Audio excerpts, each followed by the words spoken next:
ವೀಕ್ಷಕರೆಲ್ಲರಿಗೂ ದೈನಿಕ ರಾಶಿ ಫಲ ವಿಶೇಷ ಕಾರ್ಯಕ್ರಮಕ್ಕೆ ಸ್ವಾಗತ.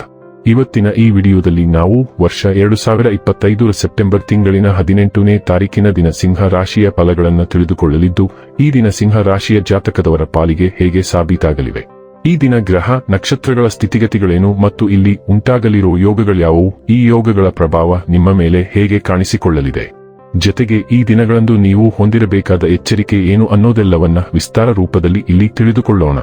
ಮಾಹಿತಿ ತಿಳಿದುಕೊಳ್ಳುವುದಕ್ಕೂ ಮುನ್ನ ನಮ್ಮ ವಿನಂತಿ ಎಂದರೆ, ನೀವಿನ್ನೂ ನಮ್ಮ ಚಾನೆಲ್ ಸಬ್ಸ್ಕ್ರೈಬ್ ಮಾಡಿಲ್ಲವೆಂದರೆ ದಯವಿಟ್ಟು ಈಗಲೇ ನಮ್ಮ ಚಾನೆಲ್ ಅನ್ನು ಸಬ್ಸ್ಕ್ರೈಬ್ ಮಾಡಿ. ಹಾಗೆ ನಿರಂತರ ವಿಡಿಯೋ ಅಪ್ಡೇಟ್ಸ್ಗಳಿಗಾಗಿ ಪಕ್ಕದ ಬೆಲ್ ಐಕಾನ್ ಕ್ಲಿಕ್ ಮಾಡಿ. ವೀಕ್ಷಕರೇ, ಈ ದಿನವು ಗುರುವಾರದ ದಿನವಾಗಿರಲಿದ್ದೆ. ಈ ದಿನದ ಸಿಂಹ ರಾಶಿಯ ಫಲಗಳ ಕುರಿತು ನೋಡುವುದಾದರೆ, ಸ್ವಯಂ ಸುಧಾರಣೆಯ ಯೋಜನೆಗಳು ಒಂದಕ್ಕಿಂತ ಹೆಚ್ಚು ರೀತಿಯಲ್ಲಿ ಫಲ ನೀಡುತ್ತವೆ. ನಿಮ್ಮ ಬಗ್ಗೆ ನಿಮಗೆ ಒಳ್ಳೆಯದೆನಿಸುತ್ತದೆ ಮತ್ತು ವಿಶ್ವಾಸ ಮೂಡುತ್ತದೆ. ನೀವು ಇತರ ಮಾತುಗಳನ್ನು ನಂಬಿ ಇಂದು ಹೂಡಿಕೆ ಮಾಡಿದಲ್ಲಿ ಇಂದು ಆರ್ಥಿಕ ನಷ್ಟದ ಸಾಧ್ಯತೆಯಿದೆ. ಸಂತೋಷದ, ಚೈತನ್ಯದಾಯಕ, ಪ್ರಿಯವಾದ ಚಿತ್ತದ ನಿಮ್ಮ ಖುಷಿಯ ಸ್ವಭಾವ ನಿಮ್ಮ ಸುತ್ತಲಿನವರಿಗೆ ಸಂತೋಷ ಮತ್ತು ಖುಷಿಯನ್ನು ತರುತ್ತದೆ. ನೀವು ನಿಮ್ಮ ಪ್ರೀತಿಪಾತ್ರರನ್ನು ನಿಮ್ಮ ಜೀವನ ಸಂಗಾತಿಯನ್ನಾಗಿ ಮಾಡಲು ಬಯಸುತ್ತಿದ್ದರೆ ಇಂದು ನೀವು ಅವರೊಂದಿಗೆ ಮಾತನಾಡಬಹುದು. ಆದಾಗ್ಯೂ ನೀವು ಅವರೊಂದಿಗೆ ಮಾತನಾಡುವ ಮೊದಲು ಅವರ ಭಾವನೆಗಳನ್ನು ತಿಳಿದುಕೊಳ್ಳಬೇಕು. ಇಂದು ನಿಮಗೆಲ್ಲರಿಗೂ ತುಂಬಾ ಸಕ್ರಿಯವಾದ ಮತ್ತು ಹೆಚ್ಚು ಸಾಮಾಜಿಕವಾದ ಜನರು ನಿಮ್ಮಿಂದ ಸಲಹೆ ಪಡೆಯಬಯಸುತ್ತಾರೆ ಮತ್ತು ನೀವು ಏನೇ ಹೇಳಿದರೂ ಅದನ್ನು ಒಪ್ಪುತ್ತಾರೆ. ನಿಮ್ಮ ವಸ್ತುಗಳ ಬಗ್ಗೆ ಅಸಡ್ಡೆ ಹೊಂದಿದ್ದಲ್ಲಿ ನಷ್ಟ ಅಥವಾ ಕಳ್ಳತನ ಆಗಬಹುದು. ಇಂದು ನೀವು ಸಂತೋಷಕರ ವೈವಾಹಿಕ ಜೀವನವನ್ನು ಹೊಂದುವುದು ಹೇಗೆಂದು ಅರ್ಥ ಮಾಡಿಕೊಳ್ಳುತ್ತೀರಿ. ನಿಮ್ಮ ವೈಯಕ್ತಿಕ ಗುರಿಗಳು ಮತ್ತು ಕನಸುಗಳನ್ನು ಕಾರ್ಯರೂಪಕ್ಕೆ ತರಲು ಇದು ಅತ್ಯಂತ ಅನುಕೂಲಕರ ಸಮಯಗಳಲ್ಲಿ ಒಂದಾಗಿದೆ. ಹೊಸ ಪ್ರಯತ್ನಗಳು ಈಗ ಬೇಗನೆ ಪ್ರಾರಂಭವಾಗುವ ಸಾಧ್ಯತೆಯಿದೆ. ಆದಾಗ್ಯೂ ವಿಶ್ರಾಂತಿ ಪಡೆಯಲು ಮತ್ತು ಸ್ನೇಹಿತರೊಂದಿಗೆ ಸ್ವಲ್ಪ ಮೋಜು ಮಾಡಲು ಸಹ ಸಮಯ ಅನುಕೂಲಕರವಾಗಿದೆ. ಆದ್ದರಿಂದ ಸಂಜೆ ಸಾಮಾಜಿಕ ಚಟುವಟಿಕೆಗಳನ್ನು ನಿಗದಿಪಡಿಸಲು ಮರೆಯದಿರಿ. ಗಾಸಿಪ್ ಅನ್ನು ತಪ್ಪಿಸಿ ಮತ್ತು ನೀವು ಮೋಜಿನ ಸಂಜೆಯನ್ನು ಕಳೆಯಬಹುದು. ಆರೋಗ್ಯ ಮತ್ತು ಸ್ವಾಸ್ಥ್ಯ ಬಗ್ಗೆ ತಿಳಿದುಕೊಳ್ಳೋಣ.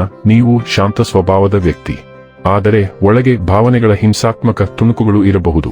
ನಿಮ್ಮ ದೇಹವು ಹೀಗೆ ಆಗಿದೆ. ಆದ್ದರಿಂದ ಕೆಲವು ಆಂತರಿಕ ಸಮಸ್ಯೆಗಳು ಇದ್ದಕ್ಕಿದ್ದಂತೆ ಉದ್ಭವಿಸಬಹುದು. ಅದರ ಲಕ್ಷಣಗಳು ನೀವು ಹಿಂದೆಂದೂ ನೋಡಿಲ್ಲ. ಉತ್ತಮ ಮಾರ್ಗವೆಂದರೆ ಸಾಕಷ್ಟು ನೀರು ಕುಡಿಯುವುದು ಮತ್ತು ನೀವು ಹತ್ತಿರದ ವೈದ್ಯರನ್ನು ಬೇಗನೆ ಭೇಟಿ ಮಾಡುವವರೆಗೆ ನಿಮ್ಮ ದೇಹವನ್ನು ಸ್ಥಿರಗೊಳಿಸುವುದು. ಡೈಲಿ ಲವ್ ಮತ್ತು ರಿಲೇಶನ್ಶಿಪ್ ಬಗ್ಗೆ ತಿಳಿದುಕೊಳ್ಳೋಣ. ನಿಮ್ಮ ಸಂಬಂಧವನ್ನು ಮುಂದಿನ ಹಂತಕ್ಕೆ ಕೊಂಡೊಯ್ಯಲು ಈ ದಿನ ಸೂಕ್ತ. ನೀವು ಒಂಟಿಯಾಗಿದ್ದರೆ ನೀವು ವಿಶೇಷ ಸಂಬಂಧವನ್ನು ಪ್ರವೇಶಿಸಲು ಆಯ್ಕೆ ಮಾಡಬಹುದು ಮತ್ತು ನೀವು ಈಗಾಗಲೇ ಸ್ಥಿರವಾಗಿದ್ದರೆ ಮದುವೆಯ ಪ್ರಸ್ತಾಪವು ಗಾಳಿಯಲ್ಲಿದೆ. ಆದಾಗ್ಯೂ ನೀವು ವಿಷಯಗಳನ್ನು ನಿಮ್ಮ ಕೈಗೆ ತೆಗೆದುಕೊಳ್ಳದ ಹೊರತು ವಿಷಯಗಳು ಮುಂದುವರಿಯಲು ಸಾಧ್ಯವಿಲ್ಲ. ನೀವು ಇಲ್ಲಿ ಸ್ವಲ್ಪ ಉಪಕ್ರಮವನ್ನು ತೋರಿಸಬೇಕು. ವೃತ್ತಿ ಮತ್ತು ಹಣ ಬಗ್ಗೆ ತಿಳಿದುಕೊಳ್ಳೋಣ. ನಿಮ್ಮ ಆತ್ಮವಿಶ್ವಾಸ ಮತ್ತು ಸೃಜನಶೀಲತೆ ಕೆಲಸ ಮತ್ತು ಅಧ್ಯಯನದಲ್ಲಿ ಮಿಂಚಲು ನಿಮಗೆ ಸಹಾಯ ಮಾಡುತ್ತದೆ. ಶಿಸ್ತು ನಿಮ್ಮನ್ನು ಕೇಂದ್ರೀಕರಿಸುವಂತೆ ಮಾಡುತ್ತದೆ, ಆದರೆ ಶಕ್ತಿಯ ಸ್ಫೋಟಗಳು ನಿಮ್ಮನ್ನು ಕ್ರಮ ಕೈಗೊಳ್ಳಲು ಒತ್ತಾಯಿಸುತ್ತವೆ. ಇಂದು ನೀವು ಉತ್ತಮ ಸಾಧನೆ ಮಾಡುವ ಉತ್ಸಾಹವನ್ನು ಹೊಂದಿದ್ದೀರಿ. ಜಾಗರೂಕರಾಗಿರಿ ಮತ್ತು ಆತುರಪಡುವುದನ್ನು ತಪ್ಪಿಸಿ. ಎಚ್ಚರಿಕೆಯಿಂದ ಪ್ರಯತ್ನಿಸಿದರೆ ನಿಮ್ಮ ಗುರಿಗಳ ಕಡೆಗೆ ನೀವು ಬಲವಾದ ಪ್ರಗತಿಯನ್ನು ಸಾಧಿಸಬಹುದು.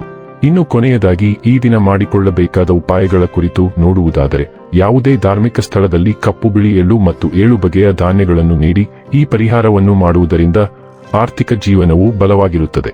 ವೀಕ್ಷಕರೇ, ಇದಾಗಿತ್ತು ಸಿಂಹ ರಾಶಿಯ ಜಾತಕದವರ ದೈನಿಕ ರಾಶಿ ಫಲದ ಮಾಹಿತಿ ಇಷ್ಟವಾದರೆ ವಿಡಿಯೋವನ್ನು ಲೈಕ್ ಮತ್ತು ಶೇರ್ ಮಾಡಿ. ಹಾಗೆ ಚಾನೆಲ್ ಸಬ್ಸ್ಕ್ರೈಬ್ ಮಾಡುವುದರ ಜೊತೆಗೆ ನಿರಂತರ ವಿಡಿಯೋ ಅಪ್ಡೇಟ್ಸ್ಗಳಿಗಾಗಿ ಪಕ್ಕದ ಬೆಲ್ ಐಕಾನ್ ಕ್ಲಿಕ್ ಮಾಡಿ.